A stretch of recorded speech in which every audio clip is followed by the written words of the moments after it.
Vous parliez à l'instant de ce village du festival. Dans ce village, vous aurez l'occasion de croiser des luthiers, ceux grâce auxquels un simple morceau de bois peut devenir une magnifique guitare. Rencontre avec l'un d'entre eux, Carmelo Jiménez. Reportage Stéphane Gaudry avec Vincent Lemiel. Au début, il y a un son. Le claquement d'une phalange. Le frottement d'un rabot. Et de ce son, Carmelo Jiménez fait de la musique. Des guitares, plus exactement. Une deuxième vie pour cet ancien de l'industrie pharmaceutique, un nouveau métier qu'il a appris au plus près de ses origines, en Espagne.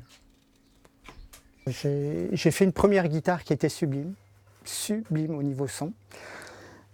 Et c'est la chance du débutant, hein, c'est ce qu'on dit, et c'est vrai, c'est absolument vrai. Ensuite, j'ai essayé de reproduire ce que j'ai fait, et c'est là que je me suis rendu compte que c'est une quête, pour moi, la quête du son, du meilleur son possible.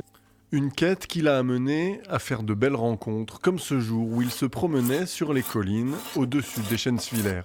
J'ai entendu de la musique, je me suis approché du lieu et j'ai découvert le Chinois qui jouait lui-même, qui s'entraînait. Et puis à partir de là, je l'ai écouté et il m'a laissé l'écouter. C'était en pleine campagne. Et les deux hommes, naturellement, ont parlé musique et guitare. Et le Chinois, cette figure locale du jazz manouche, a demandé à Carmelo de lui faire une guitare. Il était tout fou de voir comment elle évoluait. Et donc c'était un plaisir de la fabriquer pour lui. Je voyais que c'était un lien, quoi, un lien qui s'était créé à ce niveau-là.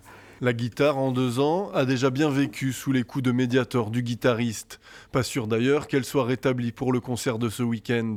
Pour entendre les guitares de Carmelo, il faut savoir être patient. Il est de ceux qui aiment prendre le temps de bien faire les choses.